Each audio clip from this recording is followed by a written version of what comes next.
হ্যাঁ দিন। আকাশ তিন্নিকে ছবি তুলে দেয়। তিন্নি যেন তার সব পুরাতন কথা ভুলতে চাইছে, যেন নতুন করে বাঁচতে চাইছে, তার ভেতরের কষ্টগুলো মুছতে চাইছে। আকাশের সঙ্গে তার সম্পর্ক অনেক দিন হলেও তিন্নি আদনানকে ভালোবেসে স্বামী হিসেবে। হ্যাঁ, যদি আদনান মাঝে না আসতো তবে হয়তো আকাশই তার স্বামী হতো। আফসোস হয় আগের কথা ভেবে, তবে জীবন তাকে নতুন এক সুযোগ দিয়েছে, এটা সে হারাতে চায় না। রাহির জুতা খুলে গেছে। রাহির তখন দৌড়ে তিন্নির কাছে যাবে, এমন সময় ছায়া আটকে নেয় রাহিকে। মাম্মা কোথায় যাচ্ছ? নতুন মাম্মি, জুতা খুলে গেছে, আম্মুর কাছে যাচ্ছি, আম্মু ঠিক করে দিবে। আমি দিচ্ছি মা, দেখো না আম্মু একটু ব্যস্ত আছে। কই, আম্মু কি ব্যস্ত? ঠিক তা নয়, তবে আকাশ আঙ্কেল আম্মুকে ছবি তুলে দিচ্ছে, তাই না?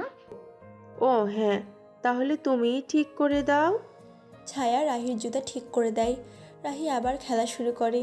নির্ঝরার ছায়া দাঁড়িয়ে তিন্নিকে হাসতে দেখছে। কতদিন পর আপু আসছে বলুন? আমিও চাই আমার বোনটা এভাবেই হাসুক মেজর। হুম। আকাশ ভাইয়ার ওয়াইফ নেই? ছিল। মানে? আসলে আকাশ ভাইয়া আপুকে অনেক ভালোবাসতো, ভার্সিটি লাইফ থেকেই ভীষণ ভালোবাসতো, কিন্তু কখনো বলেছিল না। আপুর মনে কখনো প্রেম করার কোনো আকাঙ্ক্ষা ছিল না।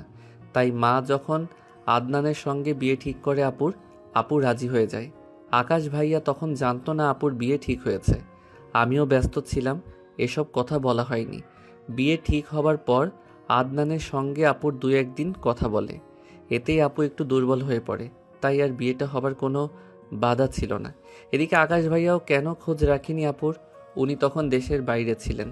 ভেবেছিলেন দেশে এসে আপুকে বিয়ের প্রস্তাব দিবে, কিন্তু এর আগেই বিয়ের দিন ঠিক হয়। আমি ওনাকে দাওয়াত দেওয়ার জন্য কল করি। সেদিন বুঝতে পেরেছিলাম আকাশ ভাইয়া কষ্ট পেয়েছে, কিন্তু কষ্ট পাওয়ার কারণটা ঠিক জানতাম না।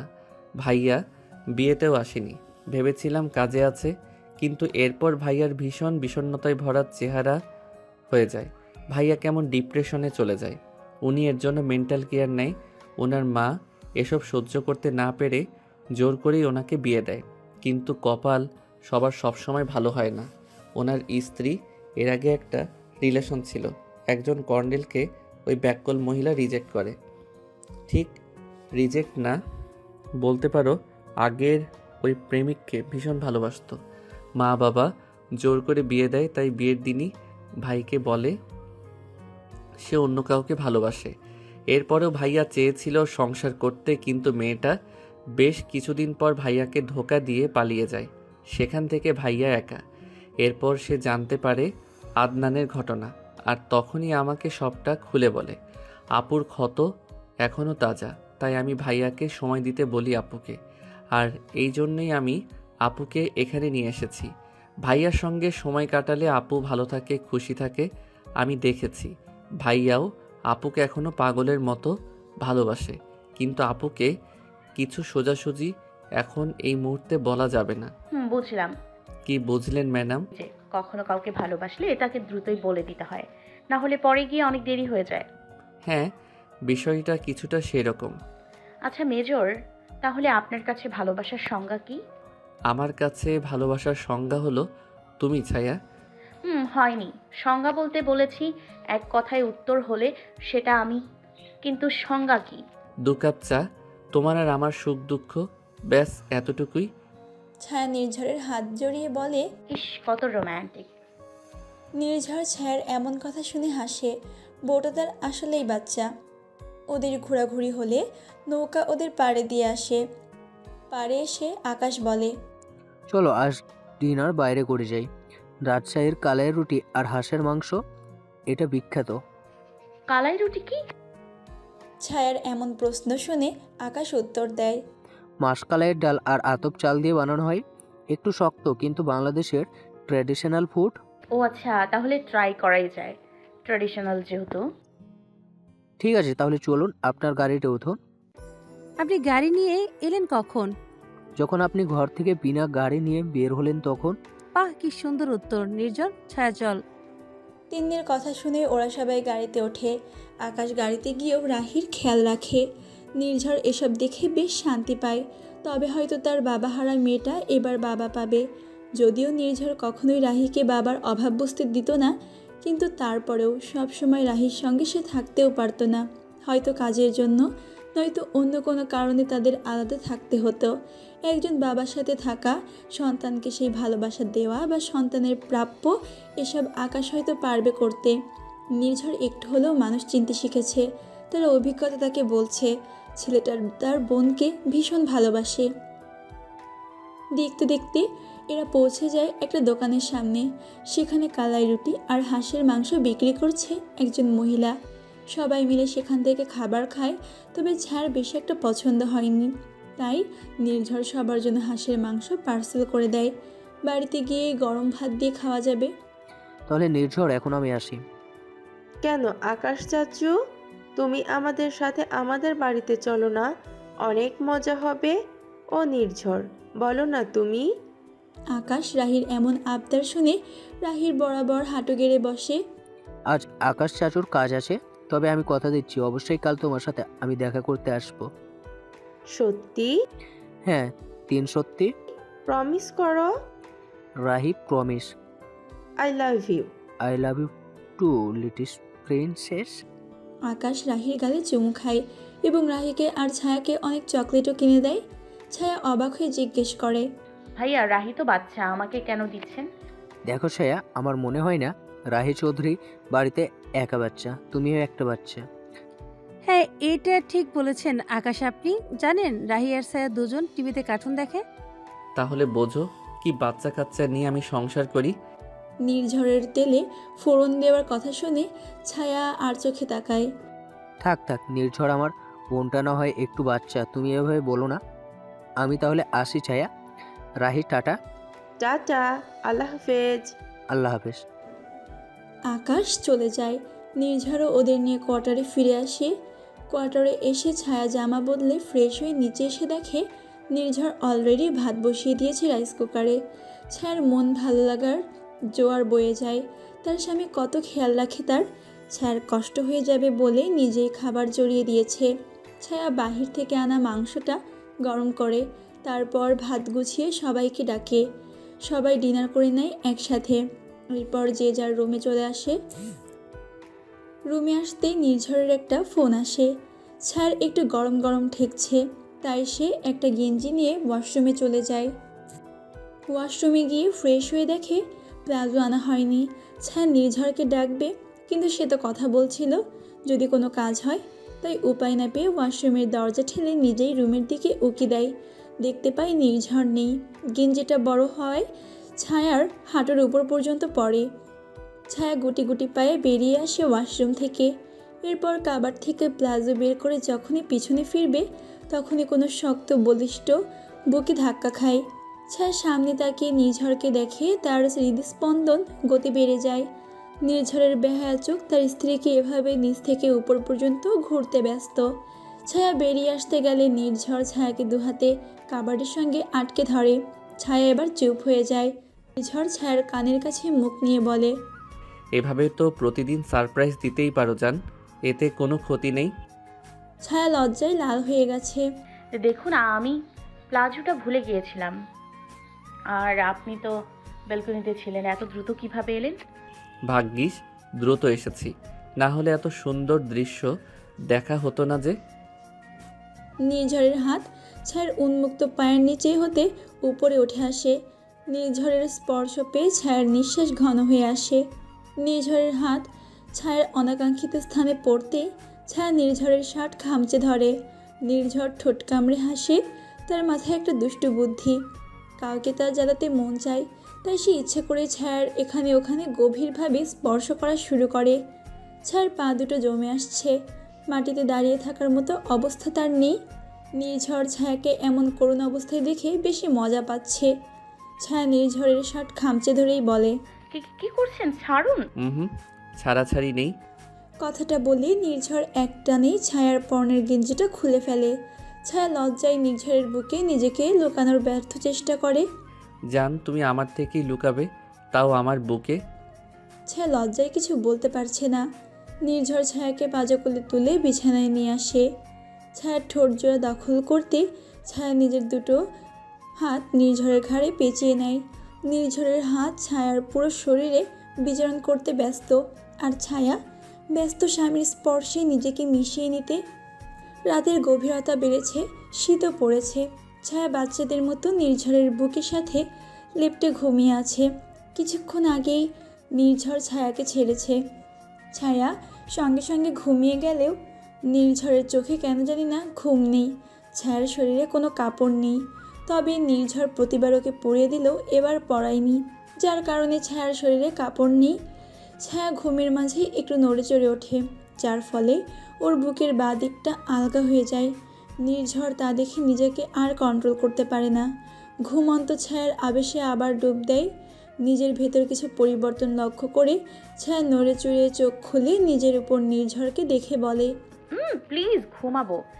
আমার ঘুম না আসা পর্যন্ত তোমারও ঘুম হবে না জান। এমন করেন কেন? সব সময় এমন করেন। তোমাকে দেখলে আমি ঠিক থাকতে পারি না। ঘুমাবো। আর একটু জান, এরপর ঘুমিয়ে যেও। এভাবেই রাত কাটে ওদের, ভালোবাসায় পরিপূর্ণ রাত।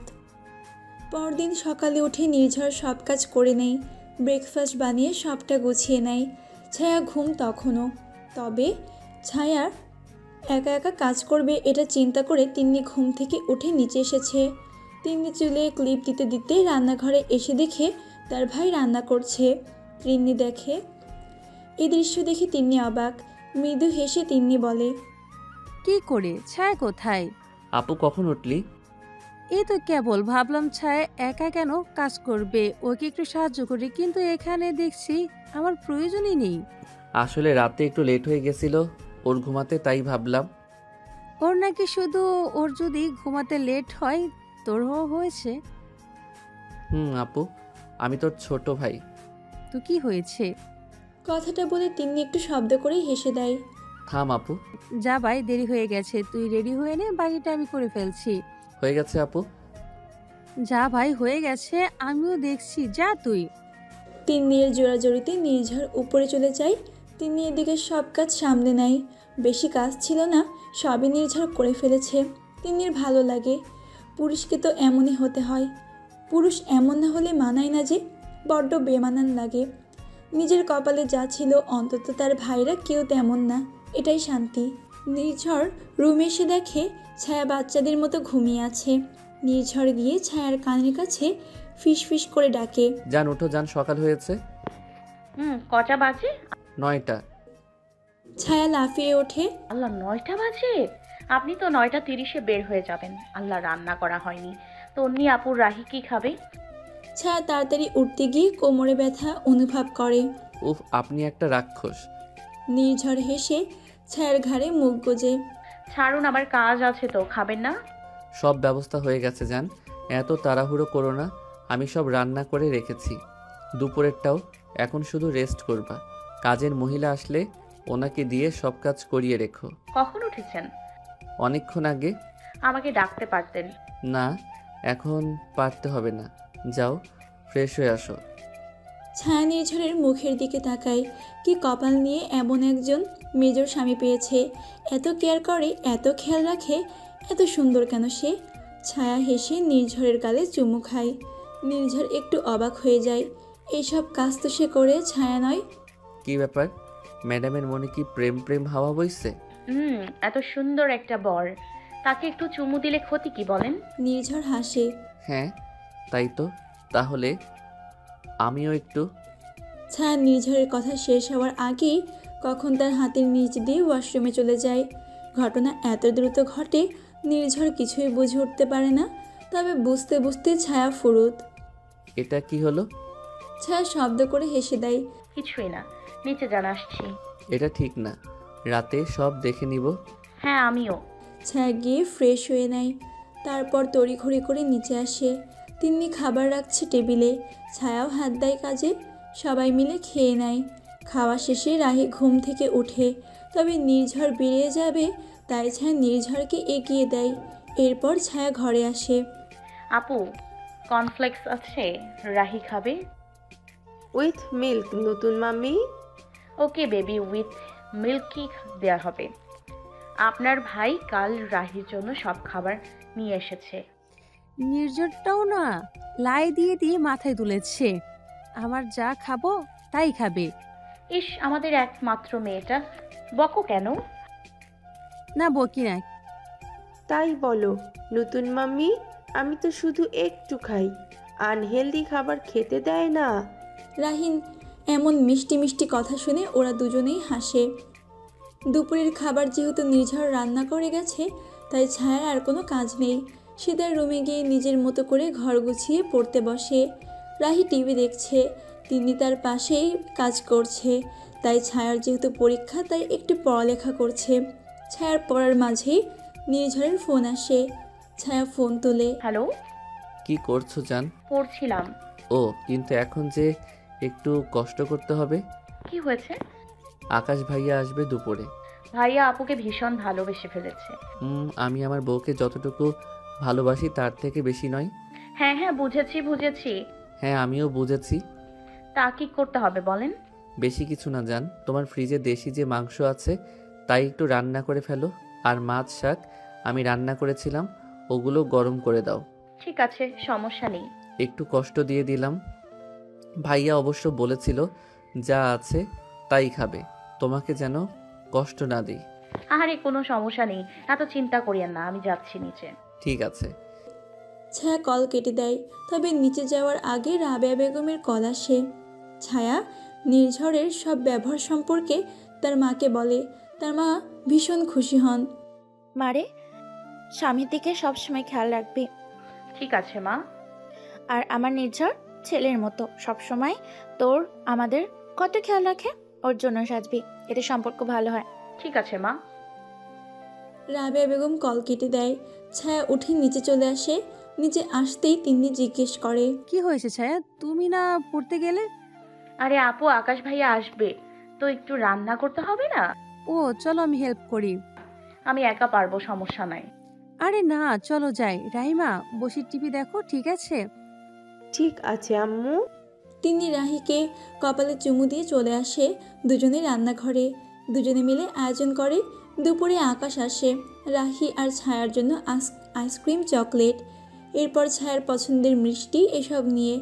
আরে ভাইয়া, এত কিছুর দরকার ছিল না। আরে ছিল ছিল, সব দরকার ছিল। আকাশ মিষ্টিটা তিন্নির হাতে দেয়। ভার্সিটিতে পড়ুয়াকালীন এই মিষ্টি তোমার ভীষণ প্রিয় ছিল। এখন কি হয়েছে জানি না, তবে সেই আন্দাজে নিয়ে এসেছি। তিন্নি একটু অবাক হয়। সাথে তার মনে পড়ে আদনানের সব অবহেলার কথা। তিন্নি আকাশের দিকেই তাকিয়ে থাকে। এর মাঝেই রাহি দৌড়ে আকাশের কোলে ওঠে। চাচ্চু কেমন আছো? তিন্নির ধ্যান ফিরে সে চলে যায় রান্নাঘরে। এদিকে এই দৃশ্য দূরে দাঁড়িয়ে দেখছিল ছায়া আর নির্ঝর। রাহি গিয়ে রোমান্টিক মোমেন্টের 12টা বাজিয়ে দিল। দুজনই ক্রিকেটে আউট হওয়ার মতো এক্সপ্রেশন দিল। ইস, মেয়েটার সময় পেল না। পাজি আপনার মতো। হ্যাঁ, সব খারাপ আমার আর ভালো তোমার। আরে ভাইজান, এটা জগতের নিয়ম, বোঝেন না কেন? ছায়া কথাটা বলে হাসতে হাসতে ভেতরে চলে আসে। ছায়া খাবার বেড়ে দেয় সবাইকে। দুপুরে ছায়া যা রান্না করেছিল আর নির্ঝর যা রান্না করে রেখে গেছিল, সব দিয়েই মোটামুটি একটা আয়োজন হয়ে যায়। আকাশ তিন্নির পাশে বসেছে, তবে রাহিকে ছায়া নিজের পাশে বসিয়েছে। নিজ হাতে খাইয়ে দিচ্ছে। আকাশ খাচ্ছে আর তিন্নির দিকে তাকাচ্ছে। মেয়েটা একটা ওয়াফ শোল্ডার হলুদ রঙের জামা পরে আছে। তিন্নি সবসময় স্যুট সালোয়ার এসব পরে। ওকে দেখতে বেশ সুন্দর দেখায়। একটা বাচ্চা হয়ে গেছে তা দেখে বলা সম্ভব না হঠাৎ করে। ওর চুলগুলো এখনও সেই আগের মতোই আছে। আকাশ দেখছে ওর মনের মাঝে সেই দৃশ্য, যেদিন তিন্নিকে দেখেছিল। তিন্নির প্রেমে পড়া, একটু দেখতে পাওয়ার জন্য ভার্সিটির অপেক্ষা করা। আমরা সত্যিই মানুষ হিসেবে অদ্ভুত। আমরা যারে চাই, যেভাবে চাই, খোদা সেভাবে মোদের সেই ব্যক্তিকে উপহার দেয় না। সৃষ্টির সেরা জীব হয়েও মানুষের অন্তরের অভ্যন্তরের কষ্টটা বড্ড বেহায়া, মনটাকে তছনছ করে দিয়ে যায়। আচ্ছা, এমন কেন হয় না আমরা যা চাই তাই পেয়ে যাই? হতে কি পারে না প্রতিটি ভালোবাসার মানুষ শুধুই একান্ত হোক? তুমি আমারই তো হতে পারতে। আকাশের ভাবনা ওর নামের মতোই আকাশ পাতাল। তবে তার ভাবনার মাঝেই ছেদ ঘটে যখন রাহি কাশি দিয়ে ওঠে।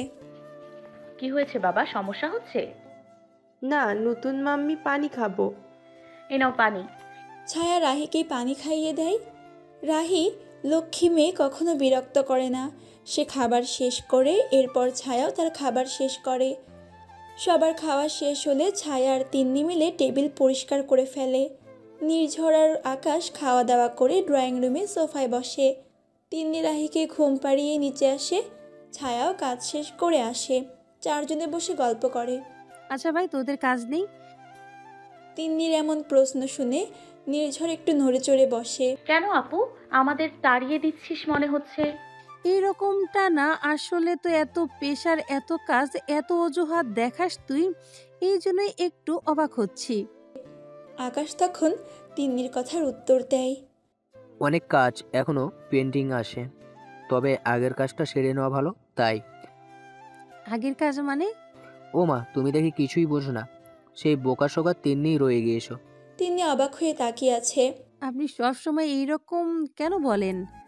আমার একটা মেয়ে আছে, যথেষ্ট বড় হয়েছি আমি। হাহা নির্ঝর, দেখছো তিন্নি বড় হয়েছে কিন্তু কিছুই বসছে না।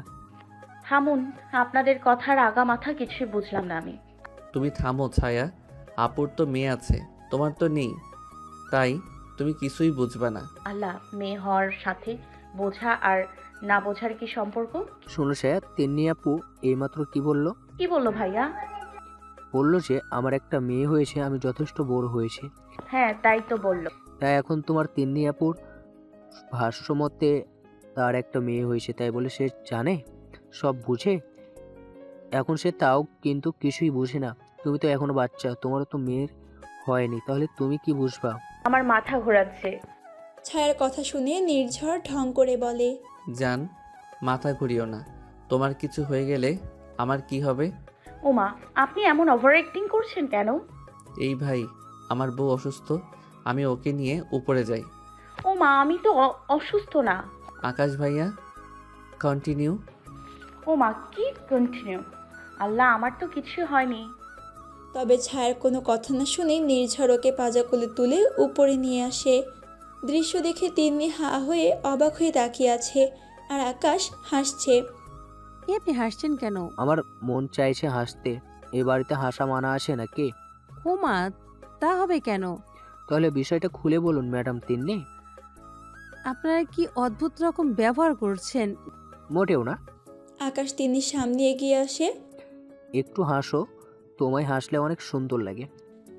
তিন্নির হৃদস্পন্দন বেড়ে যায়। বুকের মাঝে কেমন উথাল পাথাল শুরু হয়েছে।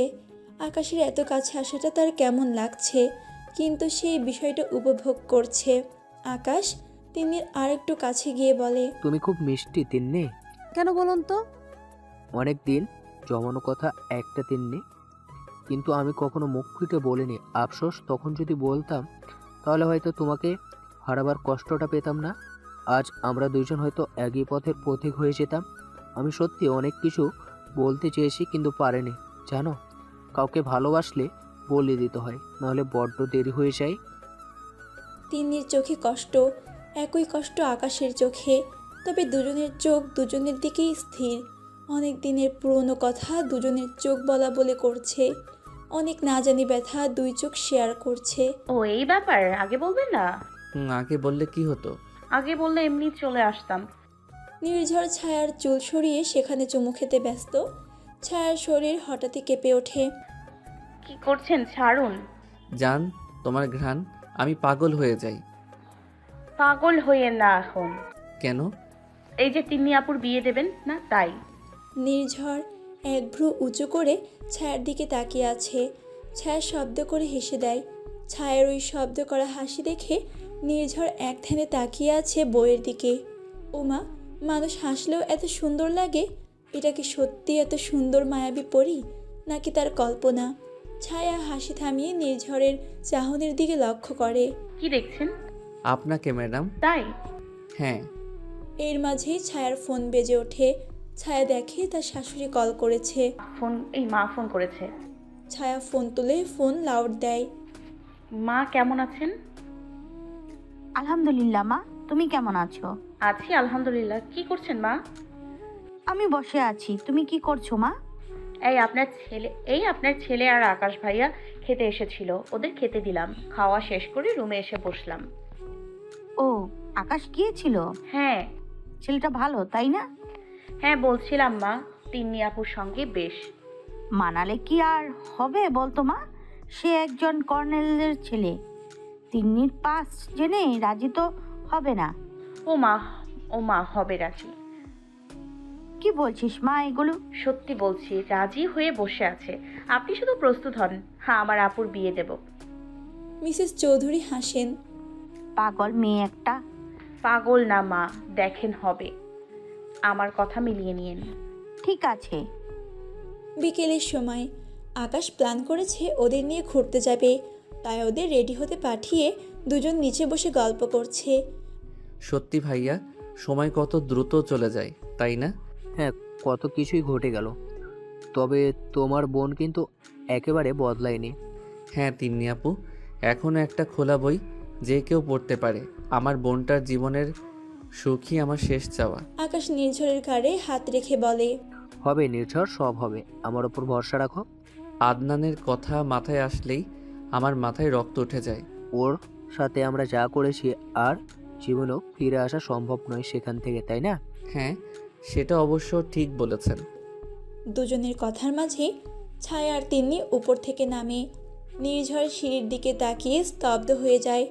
লাল রঙের শাড়িটা, সাথে প্রিয়তমার ঠোঁটে লাল লিপস্টিক, চোখে আইলাইনার দিয়া, অল্প সাজ, তবে গলায় সোনার চেন, কানে ছোট ছোট দুল, হাতে চুড়ি আর আংটি, চুলগুলো খোলা, মুক্ত বাতাসে উঠতে ব্যস্ত। কি অপূর্ব দেখাচ্ছে এই নারীকে। নিজের চিন্তা ভাবনার কথা ভেবে নিজেই ঢোক গেলে নির্ঝর। তার সমস্যা হয়ে যাচ্ছে ছায়াকে এভাবে দেখে। মানুষ এত সুন্দর কিভাবে হয় ভেবে পারে না ছায়া। তিন্নি দেখছি নির্ঝরকে হাঁ করে তাকিয়ে থাকতে। তিন্নিও শাড়ি পরেছে। তিন্নি নেমে এসে বলে, ভাই আর কত দেখবি? এবার হাঁকটা বন্ধ কর, মাছি যাবে। নির্ঝর একটু উসকুস করে ওঠে, চোখ সরিয়ে নেয়। আকাশ শব্দ করে হেসে ফেলে, আর ছায়া বেচারি লজ্জা পেয়ে যায়। তিন্নি রাহি আর আকাশকে নিয়ে বেরিয়ে আসে। ওরা বেরিয়ে আসতেই নির্ঝর ছায়ার কানে কানে বলে, এভাবে পাগল বানিয়ে ফেলা কি ঠিক চান? আজ বাসায় আসি, তারপর তোমায় দেখে নেব। ছায়া নিজের জিবা বের করে নির্ঝরকে ভেঙচি কেটে বাইরে চলে আসে। মেয়েটা দিন দিন কেমন পাজি হয়ে যাচ্ছে দেখেছো? দাঁড়াও, আজ আসি বাড়িতে। নির্ঝর কাউকে ফোন করে কিছু বলে। বুঝতে পেরেছো? জি স্যার। আমি বাড়িতে আসার আগেই সব কিছু রেডি রাখবে। ঠিক আছে। নির্ঝর ফোন কেটে একটা ডেভিল হাসি দেয়। ছায়া রানী, আপনাকে আজকে কে বাঁচায়? নির্ঝর বেরিয়ে আসে। ওরা প্রথমে একটা রেস্টুরেন্টে যায়। সেখানে গিয়ে ছায়া আর নির্ঝর কাপল ফটো তোলে। নির্ঝর তেমন সোশ্যাল মিডিয়ায় অ্যাক্টিভ মানুষ নয়। সে ওই দিন কখনো কখনো কাজ থাকলে প্রোফাইলে যায়, আবার যায় না। তবে ছায়া আসার পর সেই সময়টুকুও ছায়ার জন্য তোলা ছিল। আসলে মানুষ যখন ভালোবাসে তখন সময়টুকু ভালোবাসার মানুষের সঙ্গে কাটালেই ভালো লাগে। তো ভালোবাসা হলো এক প্রকার সময়ের আদান প্রদান। যদি সত্যি ভালোবাসা হয় তবে উপহার হিসেবে প্রিয় মানুষের একটু সময়ে যথেষ্ট হয়। যদিও নির্ঝর প্রোফাইলে কতদিন চেঞ্জ করে না, সে কবের একটা কালো শার্ট পরে চোখে সানগ্লাসওয়ালা ছবি দেওয়া, সেটাই আছে এখনও। তবে আজ ছায়ার সঙ্গে ছবিটা অনেক সুন্দর দেখাচ্ছে, তাই সে ছবিটা প্রোফাইলে লোড করে। ছায়া ফোন হাতে বরের প্রোফাইলে তাদের ছবি দেখে আহ্লাদে গদগদ। দ্রুতই লাভ রিয়াক্ট দেয়। ওরা সেখানে বসে খাবার খায়। রাতের শহর বেশ সুন্দর দেখতে। রাতের রাজশাহীর লাইটগুলো অত্যন্ত সুন্দর, সাথে মোড়ে মোড়ে খাবারের দোকান, সব মিলিয়ে জাঁকজমকপূর্ণ পরিবেশ। ওরা রাতের শহরটা পায়ে হেঁটে ঘুরে দেখে। বেশ ভালো লাগে ওদের ঘুরতে। ছায়া নির্ঝরের হাত ধরে ঘুরে সব জায়গা। প্রিয় মানুষটার হাত ধরে ঘুরতে বের হওয়াটা অসম্ভব শান্তি অনুভব করায়। আকাশ রাহিকে এক হাতে ধরেছে আর অন্য পাশে তিন্নিকে রেখেছে। ছাড় টুপ করে এই মুহূর্তটা তার ফোনের ক্যামেরায় বন্দি করে নেয়। সেটা তার শাশুড়ি আর বোনকে পাঠায়। ওরাও এই ছবি দেখে শান্তি পায়। অনেকটা সময় ঘোরাঘুরি করার পর ওরা বাড়িতে আসবে। এমন সময় আকাশ বলে, আজ রাহিকে আমার সঙ্গে আমার বাড়িতে নিয়ে যেতে চাই আমি। কিন্তু রাহি আমাকে ছাড়া থাকতে পারবে না। সমস্যা কি আম্মু? তুমিও চলো। রাহি সরি, আকাশ আপনি চলে যান। রাহি বাচ্চা মেয়ে, কি বলতে কি বলে। তিন্নি, আমার বাড়িতে আমার মা আছে, চলোই না, সমস্যা হবে না? তিন্নি নির্ঝরের দিকে তাকায়। নির্ঝর চোখ দিয়ে বোনকে বোঝায় সমস্যা নেই। আকাশ হেসে বলে,